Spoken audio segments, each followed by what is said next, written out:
السلام علیکم ورحمۃ اللہ وبرکاتہ جی، تو امید کرتی ہوں سب خیریت سے ہوں گے۔ میں ہوں فضا اشرف اور میں لے کر آئی ہوں دی فائٹر کی نیکسٹ ایپیسوڈ۔ اگر آپ لوگ میرا ناول پڑھ رہے ہیں تو لائک کمنٹ ضرور کر دیجیے گا، چینل کو سبسکرائب بھی کر دیجیے گا۔ ہم اب ٹائم ضائع کرے بغیر اپنی ایپیسوڈ سٹارٹ کرتے ہیں۔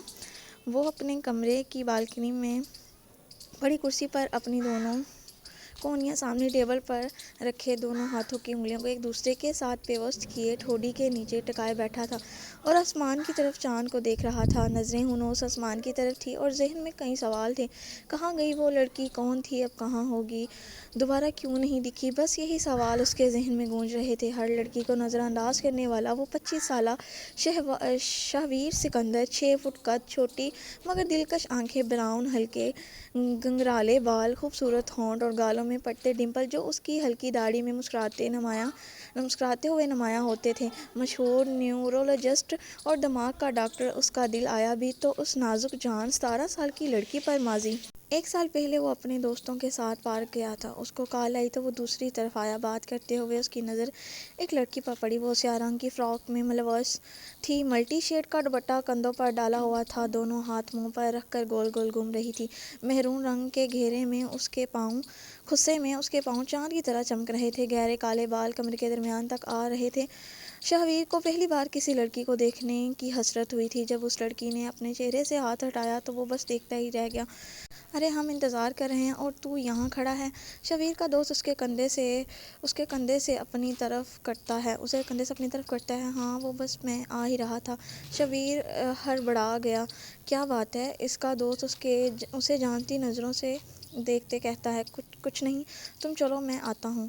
ساتھ ہی چلو۔ اس کا دوست اسے بازو سے پکڑ کر لے جانے لگتا ہے تو شہویر نے پلٹ کر دیکھا، وہ وہاں نہیں تھی۔ تھوڑی دیر بعد وہ دوبارہ اسی جگہ آیا۔ اس نے آس پاس دیکھا، وہ وہاں نہیں تھی۔ اس دن سے لے کر آج تک وہ لڑکی اس کو دوبارہ نہیں دیکھ پایا۔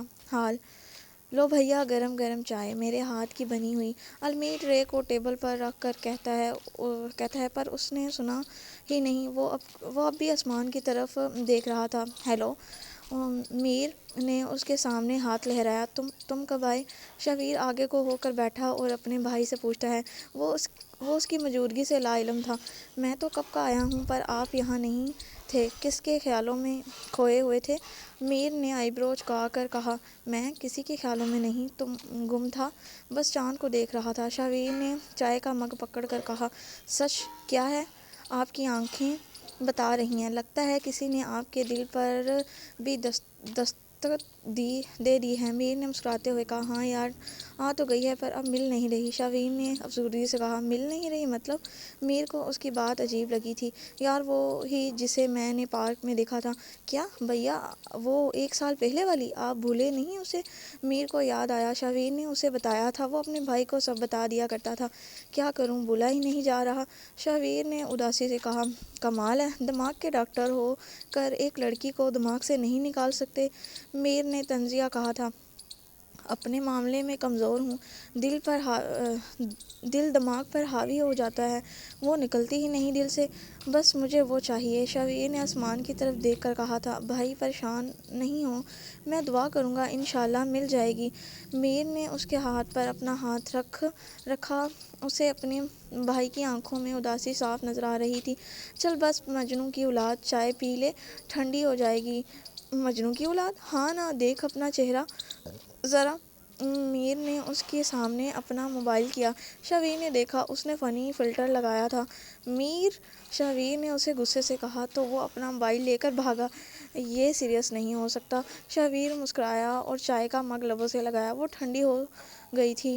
اس نے وہی مگ ٹیبل پر رکھا اور پھر سے آسمان کی طرف دیکھنے لگا۔ مجھے پہلے پتہ ہوتا کہ آپ واقعی سیریس ہوں گے تو میں کب کا اس لڑکی کو ڈھونڈ لیتا، لیکن اب میرا آپ سے وعدہ ہے بھائی، میں اب اسے ڈھونڈوں گا، چاہے وہ دنیا کے کسی بھی کونے میں کیوں نہ ہو۔ میر باہی لان میں آ کر سوچتا ہے۔ انوشا عنایہ کے کمرے میں بیٹھی اس کے سامنے فوٹو البم کھول کر دکھا رہی تھی۔ وہ گھر میں ہوتی تو زیادہ وقت اس کے ساتھ گزارتی تھی۔ دیکھو عنایہ، یہ پکچرز ہماری کتنی اچھی آئی ہیں نا؟ انوشا ایک تصویر پر ہاتھ رکھ کر کہتی ہے۔ لیکن عنایہ کو انایا کوئی جواب نہیں دیتی۔ انوشے اس کی آواز کے لیے ترس گئی تھی، پر وہ نہیں بولتی تو اس کی آنکھوں سے آنسو ٹوٹ کر رخسار پر پھسلا۔ تبھی اس کا فون بجا۔ اس نے آنسو صاف کیا اور فون لے کر کمرے سے باہر آئی۔ السلام علیکم۔ وعلیکم السلام۔ کیسی ہو انوشے؟ جی میں ٹھیک ہوں شہزیب بھائی، آپ کیسے ہیں اور مامی کیسی ہیں؟ شہزیب اس کے ماموں کا بیٹا تھا جو ملک سے باہر رہتا تھا۔ میں ٹھیک ہوں اور امی بھی ٹھیک ہیں، اللہ کا شکر ہے۔ تم بس انایا کا بتاؤ، وہ کیسی ہے؟ کوئی بہتری آئی ہے کہ نہیں؟ نہیں بھائی، ابھی تک تو نہیں، پر انشاءاللہ جلدی صحیح ہو جائے گی، انوشے نے کہا۔ انشاءاللہ۔ اور تم بتاؤ پڑھائی کیسی جا رہی ہے؟ بہت اچھی، انوشے نے دو لفظی جواب دیا تو شہویر اداس ہوا تھا۔ اچھا اور کچھ نہیں، آپ بتاؤ، کوئی بات کرنی ہے تو؟ میں کیا بات کروں، تم ہر بار انکار کر دیتی ہو۔ شہزیب بھائی میں نے کہا تھا آپ سے کہ اس بارے میں نہیں بات کریں گے دوبارہ۔ شہزیب نے پرپوز والی بات کی تھی اور انوشے سمجھ گئی۔ انوشے کیا کمی ہے مجھ میں؟ بھائی مجھے ایک ضروری کام ہے تو ہم بعد میں بات کریں گے، اللہ حافظ۔ ابھی وہ مزید کچھ کہتا انوشے نے کال کٹ کر دی۔ میری بات کو نظر انداز کر کے تم مجھے زیادہ غصہ دلاتی ہو، یہ نہ ہو کہ میں وہ کر بیٹھوں جو نہیں کرنا چاہتا۔ کال بند ہونے پر اس نے اپنا موبائل بیڈ پر پٹکا اور غصے سے بولا۔ شہزیب انوشے کو پسند کرتا تھا پر وہ اسے بھائی ہی سمجھتی تھی۔ بار بار انکار سننے کے بعد اب اس نے ٹھان لی تھی کہ کچھ بھی کر کے وہ اسے حاصل کرے گا، پر اس کا یہ جنون اسے بہت مہنگا پڑنے والا تھا۔ انوشے میرا ایک دوست ہے، اس کا بیٹا اچھا ڈاکٹر ہے، میں سوچ رہا ہوں ہم ایک بار اس سے انایا کا چیک اپ کروا کے دیکھ لیں۔ سب لاؤنج میں موجود تھے سوائے انایا کے۔ جی بابا، کیوں نہیں، جیسے آپ کو بہتر لگے، انوشے نے کہا۔ ٹھیک ہے، پھر میں انہیں کل رات کھانے پر انوائٹ کر لیتا ہوں۔ ویسے بھی ایک پروجیکٹ میں نے اور میرے دوست نے مکمل کیا ہے، تو اس خوشی میں وہ ہمیں انوائٹ کرے، ہم پہلے ہی کر لیتے ہیں، کیوں بھائی جان؟ ہاں یہ بھی ٹھیک ہے، گھر میں تھوڑی رونق لگ جائے گی اسی بہانے، بی جان نے خوشی سے کہا۔ چلے میں انہیں کال کرتا ہوں۔ امین صاحب نے فون پر نمبر ملایا اور انوشے واہ کا بول کر وہاں سے چلی گئی۔ میری معصوم بچی اپنی بہن کی وجہ سے کتنی اداس ہو گئی ہے، اب پہلے کی طرح نہ بولتی ہے نہ زیادہ بات کرتی ہے، اور ہنسنا تو جیسے بھول ہی گئی ہو۔ ریحانہ اداسی سے کہتی ہے تو بھی جان پریشان ہوتی ہے۔ وہ جاتے ہوئے اس کی پشت کو دیکھ رہی تھی جب تک وہ نظروں سے اوجھل نہیں ہوئی۔ امین صاحب اپنے دوست سے بات کر رہے تھے۔ سنسان سڑک پر وہ اکیلی بیٹھی چاند کو دیکھ رہی تھی، گمسم آنکھوں میں الجھن۔ اسے جب کسی پر غصہ آتا تو وہ گھر سے باہر نکل آتی، ایسی جگہ جہاں اسے کوئی پریشان نہ کرے۔ دیکھنے والا اسے معصوم سمجھ سکتا تھا، وہ ہے ہی اتنی معصوم تھی۔ آنکھیں اس کی براؤن تھی جسے دیکھ کر کوئی بھی فدا ہو سکتا تھا۔ خوبصورت ہونٹوں پر سجا ایک تل اس کی خوبصورتی کو اور بھی چار چاند لگاتا تھا۔ کوئی بھی پہلی نظر میں دیکھ کر اس پر فدا ہو سکتا تھا۔ بلا شبہ وہ خوبصورتی میں کمال تھی، لیکن اتنی ہی غصے والی۔ وہ اپنی زندگی ایک الگ انداز سے گزارتی تھی، اور آج پھر اس کے ہاتھوں آئی تھی شامت دو لڑکوں کی۔ ہائے مس کوئن، کیا ہم آپ کی مدد کر سکتے ہیں؟ وہ اپنے ہی خیالوں میں گم بیٹھی تھی کہ دو بائیک اس کے پاس آ کر رکی۔ ان میں سے ایک لڑکا بولا تو اس نے سرد نگاہوں سے اسے دیکھا۔ ہائے ظالم حسینہ، آنکھیں تو بہت پیاری ہیں تمہاری، وہ اسے اپنی طرف دیکھتے پا کر رومانٹک انداز میں بولا۔ وہ بنا کچھ کہے چپ چاپ وہاں سے اٹھی اور اپنی منزل کی طرف چل دی۔ ارے آپ زحمت کیوں کر رہی ہیں، ہمیں بتائیں، ہم آپ کو چھوڑ آتے ہیں۔ وہ دوسرے لڑکے نے اس کے سامنے اپنی بائیک کرتے کہا۔ عزت پیاری ہے تو چلے جاؤ یہاں سے، انوشے نے بڑی دھیمی مگر سرد آواز میں کہا۔ دونوں لڑکوں کا کہکا گونجا تھا اس ویران سڑک پر۔ اس نے ان دونوں کو ہنستا دیکھ کر اپنی گردن کو مسلا۔ اسے جب بھی زیادہ غصہ آتا تو وہ خود کو قابو کرنے کے لیے ایسا کرتی۔ بیبی یہاں آس پاس تو کوئی نہیں ہے، تو پھر تم اپنی عزت کی فکر کرو۔ وہ دونوں لڑکے بائیک سے اتر کر اس کی طرف بڑھے۔ وہ بنا ڈرے اپنی جگہ پر کھڑی تھی۔ ان میں سے ایک لڑکے نے آگے بڑھ کر اس کے بازو کو پکڑا تو اس نے اپنی آنکھیں بند کر کے کھولی اور اگلے لمحے اس لڑکے کے بازو کو پکڑ کر اسے زمین پر پٹکا، اور اتنی زور سے پٹکا کہ اس لڑکے کو ایسا لگا کہ اس کی ریڑھ کی ہڈی ٹوٹ گئی ہے۔ اس نے کراہتے ہوئے اپنے دوست کی طرف دیکھا تو وہ انوشے کو مارنے کے لیے آگے بڑھا۔ اس نے مسکراتے ہوئے اپنے جوگر والا بوٹ اس لڑکے کے سینے پر مارا۔ وہ لڑکھڑاتے ہوئے زمین پر گرا۔ کیا ہوا، بس ہو گئی؟ آؤ نا اس سنسان سڑک پر میری عزت روندنے کے لیے۔ انوشا نے شعلہ بار نگاہوں سے ان دونوں کو دیکھتے ہوئے کہا۔ وہ دونوں لڑکے اس کی نگاہوں میں اتنا سرد پن دیکھ کر اندر تک کانپ گئے تھے۔ پھر وہ اس لڑکے کی طرف بڑھی جس نے اس کا بازو پکڑا تھا۔ اس نے اس کا ہاتھ اپنے پاؤں سے سیدھا کرتے ہوئے اس کے ہاتھ کے اوپر اپنا جوگر والا پاؤں رکھا اور اتنی زور سے مسلا کہ اس لڑکے کی چیخیں اس ویران سڑک پر دوبارہ پلٹ کر آ رہی تھیں۔ ہر لڑکی کو کمزور سمجھنا چھوڑ دو۔ جس دن لڑکیوں نے اپنی طاقت پہچان لی نا، تو اس دن ہر لڑکی اسی طرح تم جیسے لڑکوں کی ہڈیاں توڑنے کی ہمت رکھے گی۔ انوشا نے اس کا ہاتھ کچلنے کے بعد اتنے ٹھنڈے ٹھار لہجے میں کہا کہ اس لڑکے کو اپنی روح فنا ہوتی ہوئی محسوس ہوئی۔ اس لڑکے کے ہاتھ سے خون نکل کر سڑک پر پھیل گیا۔ درد کی شدت اتنی تھی کہ وہ بے ہوش ہونے والا تھا۔ پکڑو اپنے دوست کو اور کسی ہسپتال میں لے جاؤ، اور اگر مجھے مارنے کا ارادہ ہے تو ترک کر دو کیونکہ تمہارا حال اس سے بھی بدتر کروں گی۔ پھر تم دونوں کو کون ہسپتال لے کر جائے گا؟ انوشا نے دوسری لڑکے کو کہا جو شاید اسے مارنے کے لیے آگے بڑھنے لگا تھا۔ اس کی بات سن کر وہیں رک گیا۔ انوشا نے ایک نظر دونوں پر ڈالی، پھر اپنے گھر کی طرف چل دی۔ اسے آج غصہ تھا جب اس نے آج موبائل پر ایک ویڈیو دیکھی تھی۔ اس میں ایک لڑکی کے ساتھ زیادتی کر کے اسے مار کر پھینک دیا گیا تھا، اور اس کے والدین کی طرف دیکھ کر اس کا دل چاہا کہ وہ ان لوگوں کو دردناک موت دے جنہوں نے لڑکی کے ساتھ یہ سب کیا۔ وہ تو نہیں ملے اور ان دونوں کی شامت آ گئی۔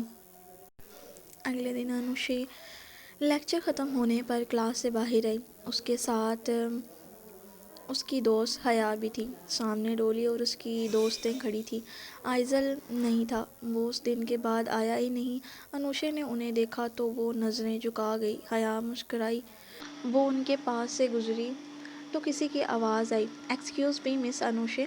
انوشا اور حیا نے پلٹ کر دیکھا تو سامنے بلیک شرٹ اور بلیک پینٹ میں ملوث، سلکی بال ماتھے پر بکھرے ہوئے ہیزل آنکھیں جو گہری کالی تھی، گلے میں چین اور ایک ہاتھ میں بلیک بریسلٹ پہنے، وہ دونوں ہاتھوں کو پینٹ کی جیبوں میں ڈالے وہ لڑکا ایٹیٹیوڈ سے کھڑا تھا۔ جی، انوشا بولی اور حیا تو بس اس کا چہرہ دیکھتی رہ گئی۔ میرا نام شہرام پاشا ہے۔ ہاں تو؟ انوشا نے آنکھیں چھوٹی کی۔ میں نے دیکھا آپ کو آئزل کی پٹائی کرتے ہوئے، تو کیا آپ مجھے ایوارڈ دینے آئے ہیں؟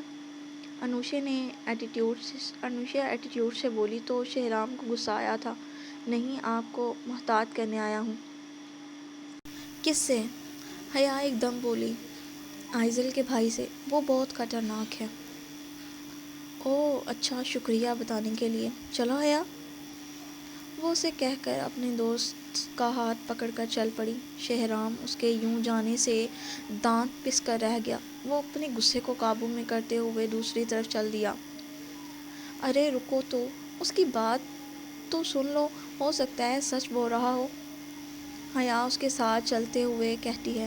وہ اسے پہچان گئی تھی۔ وہ کالج کی تمام لڑکیوں کا کرش تھا، پڑھائی میں سب سے آگے، وہ ہمیشہ فرسٹ آتا تھا۔ ہر لڑکی اس سے بات کرنے کو ترستی تھی، پر وہ سب کو نظر انداز کرتا تھا۔ اس کا کہنا تھا یہ پیار ویار سب تماشا ہوتا ہے۔ حیا تو اس کی آواز پر ہی فدا ہو گئی تھی۔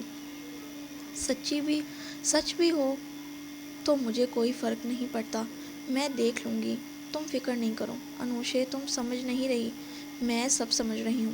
جو تم اسے آنکھیں پھاڑ کر دیکھ رہی تھی، ایسا تو کچھ نہیں ہے، ایسا ہی ہے، پیچھے دیکھنا بند کرو اور آگے چلو۔ انوشا اس کا سر آگے کرتی ہے تو وہ منہ بنا کر چل دیتی ہے۔ ہیلو موم، آپ سوئی نہیں ابھی تک؟ شہرام صوفے پر گرتا ہوا کہتا ہے، صبح کے 3 بج رہے تھے، وہ اب گھر آیا تھا۔ ہیلو، کیا ہوتا ہے؟ سلام کیا کرو، کتنی بار کہا ہے میں نے۔ اور یہ کیا تم روز روز کبھی کار ریس اور کبھی بائک ریس کرنے چلے جاتے ہو؟ مجھے فکر لگی رہتی ہے تمہاری، اس کی امی نے کہا۔ وہ کب سے اس کا انتظار کر رہی تھی۔ ہاں تو نہ کریں انتظار، باقی دو ہیں نا، ان کا کر لیا کریں، کافی ہے۔ شہرام بے رخی سے بولا تھا۔ تم بھی میرے ہی بیٹے ہو شہرام، انہوں نے یاد کروایا۔ ہاں، نام کا شہرام۔ اونچی آواز میں بولنے کا کوئی فائدہ نہیں ہے۔ جب مجھے آپ کی اور پاپا کی ضرورت تھی نا، تب آپ نہیں تھے میرے پاس۔ جب سمجھانا چاہیے تھا تب نہیں تھے آپ لوگ میرے پاس، اور اب مجھے ضرورت نہیں ہے آپ لوگوں کی، میں اپنی زندگی خود جینا سیکھ گیا ہوں۔ شہرام یہ کہتا وہاں سے چلا گیا۔ اس کی امی کی آنکھوں میں آنسو جاری ہوئے۔ وہ سچ ہی تو کہہ رہا تھا۔ جب بچوں پر سختی کرنے اور تربیت کا وقت ہوتا ہے تب والدین نہیں کرتے، اور جب بچے بڑے ہو جاتے ہیں تو پھر وہ ان کو صحیح اور غلط کا بتانے لگ جاتے ہیں۔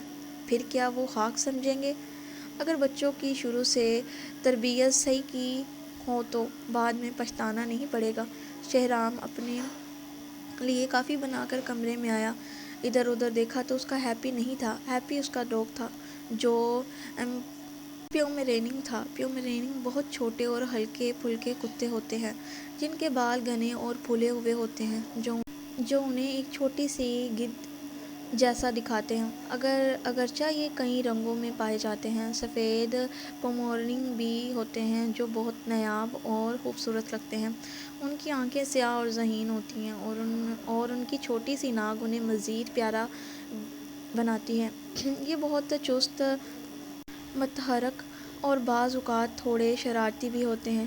ملک پیومرینین کا تعلق وسطی یورپ کے علاقے پومرانیا سے ہے، جو اب جرمنی اور پولینڈ کے درمیان تقسیم ہے۔ ہیپی، شہرام نے اسے آواز لگائی تو وہ بیڈ کے نیچے سے نکل کر اس کے پاس آیا۔ کیسا ہے ہیپی؟ اس نے اپنے ڈاگ کو گود میں بٹھا کر پوچھا تو وہ اپنا سر اس کے سینے سے لگا گیا۔ ہیپی، میں آج پھر سے جیت گیا، ہمیشہ کی طرح، شہرام نے اس کے نرم بالوں میں ہاتھ پھیرتے ہوئے کہا تھا۔ تو وہ بہت خوش ہوا۔ شہرام اپنی ساری باتیں اس سے کیا کرتا تھا۔ اس کا ماننا تھا کہ جانور انسانوں سے زیادہ وفادار ہوتے ہیں۔ شہرام نے کافی ختم کی اور لیٹ گیا۔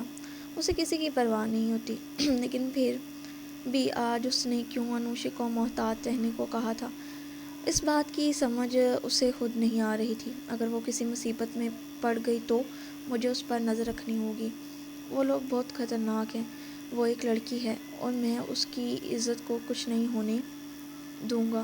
ہاں، میں اسے کچھ نہیں ہونے دوں گا، اس نے دل میں سوچا اور آنکھیں موند لی۔ بس اب وہ کل سے اس پر نظر رکھے گا، یہی سوچ اس کے ذہن میں تھی۔ پر وہ اس بات سے انجان تھا، وہ لڑکی خود ایک آفت ہے۔ جاری ہے۔ چلے جی، ہم آج کا ایپیسوڈ یہاں پر اختتام کرتے ہیں۔ ویڈیو کو لائک کمنٹ ضرور کر دیجیے گا اور میرے چینل کو سبسکرائب بھی کر دیجیے گا۔ اللہ حافظ۔